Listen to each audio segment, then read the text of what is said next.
GRE Podcast. Welcome to the Snackable GRE Podcast, Episode 9 by Zeman Review. In this lesson, we will go into how to get excited for and stay focused on GRE and GMAT reading comp passages. After that, we will read a short example passage along with solving some problems. We then wrap up with our word of the day. Could there be anything more boring than a reading comprehension passage? It seems like these might be one step more exciting than memorizing a page of random numbers. Let's be real. The test makers are trying to bore you to death. It's their job, and it's your job to make it scintillating. The million-dollar question, though, is how to do that.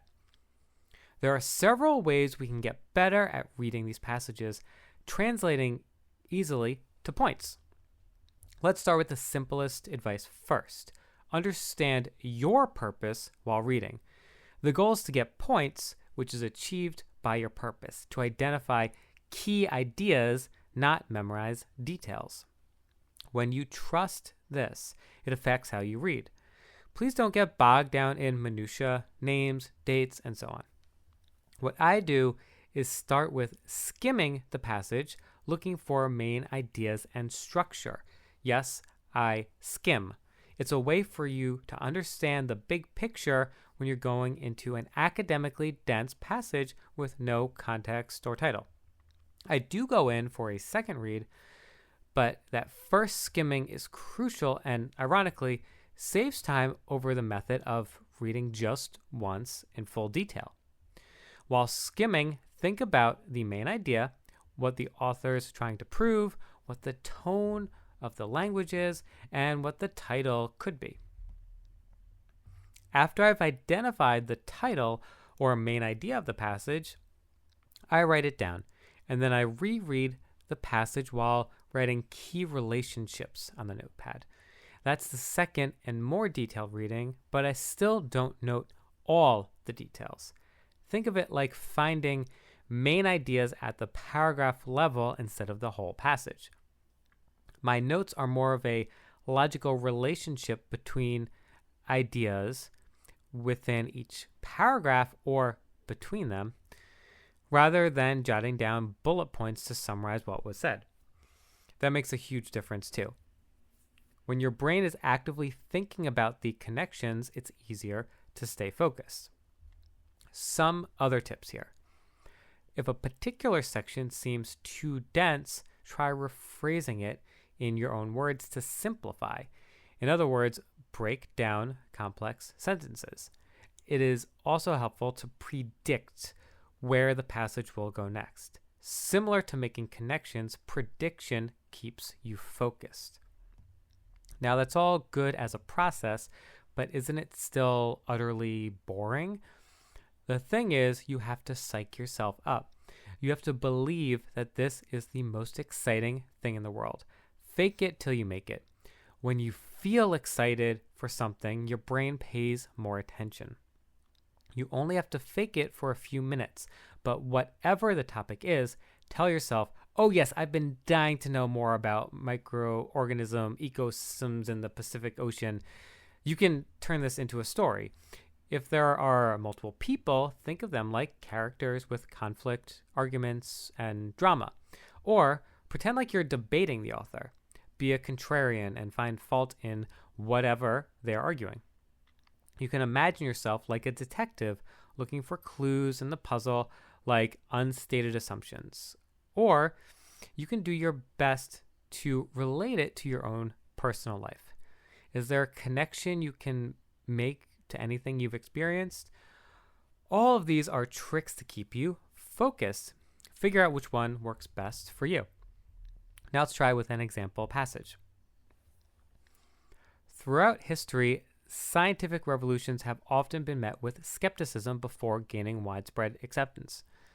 The shift from the geocentric to the heliocentric model of the solar system, for example, faced significant resistance from religious institutions and established scholars.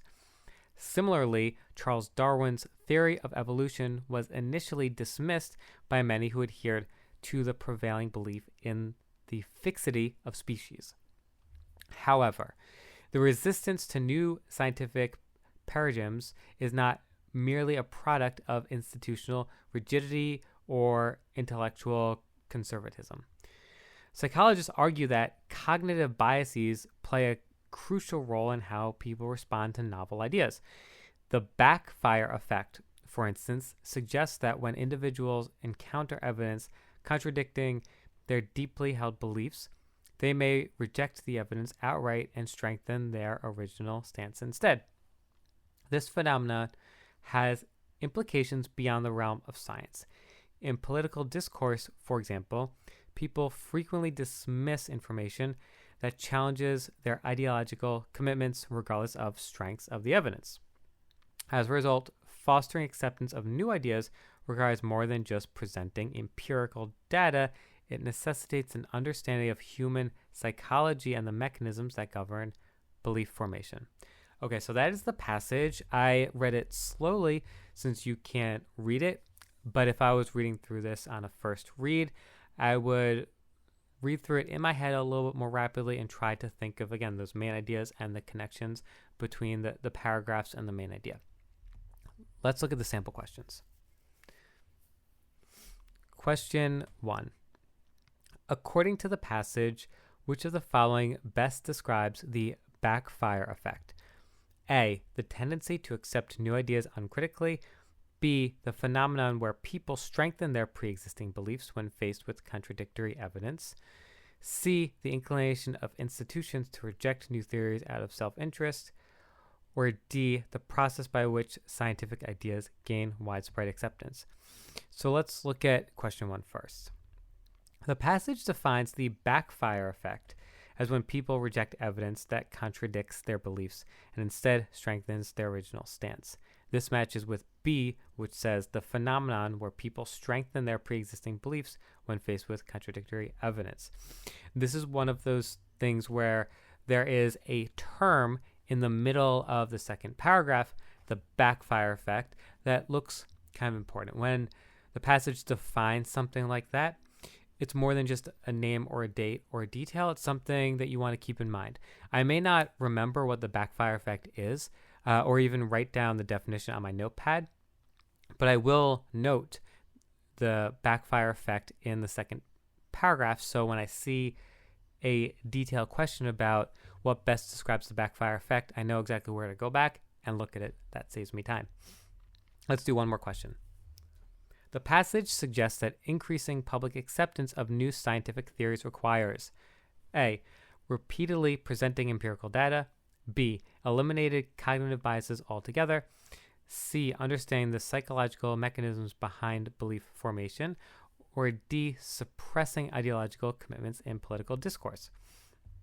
So for question 2, the passage states that simply presenting empirical data isn't enough to change minds. So that would be A, so it can't be A. Instead, it emphasizes the need to understand human psychology and belief formation. This aligns perfectly with